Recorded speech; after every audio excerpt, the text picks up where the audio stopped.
World War I, it wasn't just some single, isolated event. It was this massive, unbelievably complex global catastrophe.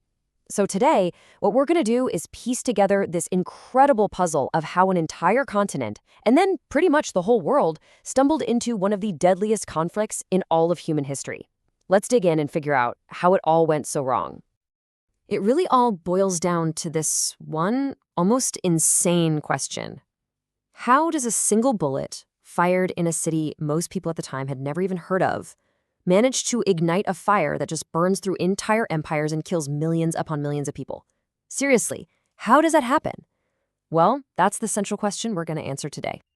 Okay, so before we dive deep into the why, let's just quickly get the lay of the land, the when. The whole thing sparks off in June 1914. Just 1 month later, the war officially kicks off. Fast forward to 1917, the U.S. finally jumps in. And then in November 1918, the guns at last fall silent. 4 years. 4 years of just brutal, world-changing conflict. Now, this is maybe the most important thing to understand right up front. That assassination, it wasn't really the cause of the war. It was just the match. You see, Europe in 1914 was like a giant powder keg, just packed to the brim with explosive tensions that had been building up for decades. All it needed was a single spark. So what exactly was in that powder keg? Well, historians have this great little acronym to help us remember it. MAIN. First, M is for militarism. Nations were building up these huge armies and navies, getting into insane arms races, like the big one between Germany and Britain. A is for alliances. This tangled, messy web of treaties that basically said, if you mess like my friend, you mess with me. I is for imperialism, this mad dash to grab colonies all over the globe. And finally, N for nationalism, this incredibly intense and often really aggressive national pride that made everyone think they were the best and fueled all these rivalries. Out of all those forces, this alliance system was the most dangerous part. You can think of it as Europe's tripwire. You basically had two big teams, the Triple Alliance, that's Germany, Austria, Hungary, and Italy, and the Triple Entente, France, Russia, and Britain. The rule was simple and totally crazy. An attack on one was an attack on all. It pretty much guaranteed that any little schoolyard fight would turn into a full-blown continental brawl. And here it is, the spark, June 28th, 1914. In a city called Sarajevo, the heir to the entire Austro-Hungarian Empire, a guy named Archduke Franz Ferdinand is shot and killed. The assassin? A young Serbian nationalist. As you can imagine, Austria-Hungary is absolutely furious, and they see this as the perfect excuse to finally crush their Serbian problem for good. And this is where you see that tripwire get yanked. Just watch how fast the dominoes fall. 1 month later, Austria-Hungary declares war on Serbia. So Russia, who sees itself as the big brother to Serbia, starts mobilizing its massive army. Well, Germany is allied with Austria-Hungary, so it declares war on Russia. Then Germany declares war on Russia's ally, France. And to get to France quickly, Germany invades neutral Belgium. And that single act brings Great Britain into the war. In about a single week, all the major powers of Europe are at each other's throats.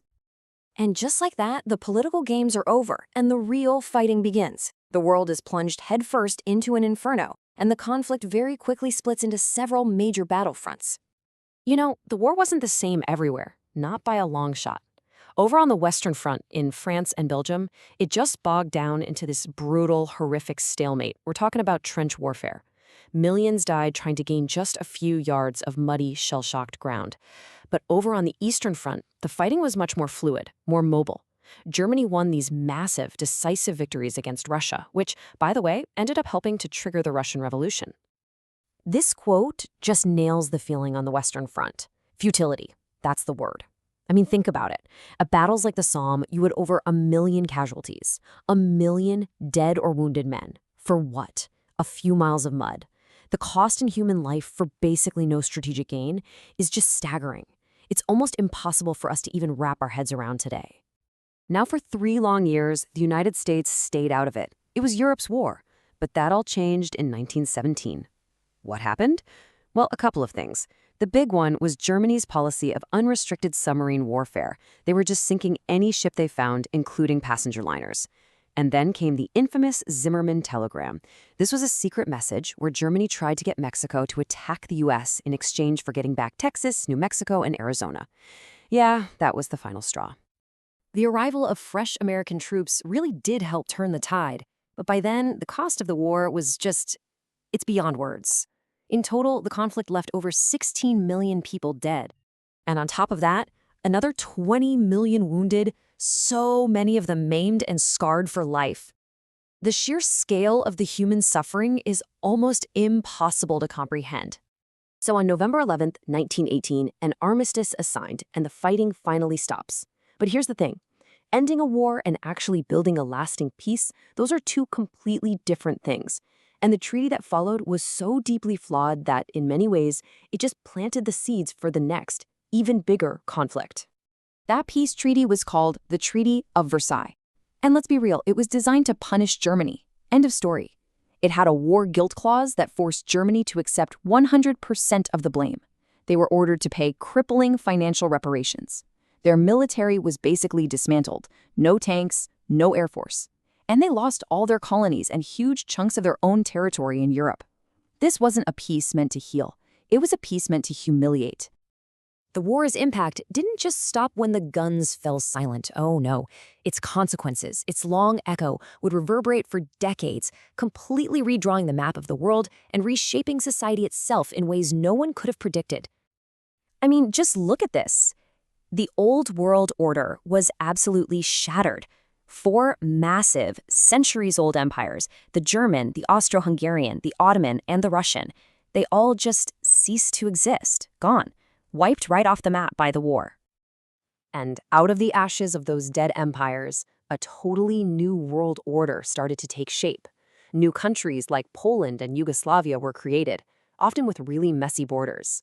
The United States came out of it as the world's top economic power. Radical new ideologies, communism in Russia, and soon fascism in Italy and Germany, took root. And on a more positive note, women's critical role in the war effort helped them finally win the right to vote in many countries.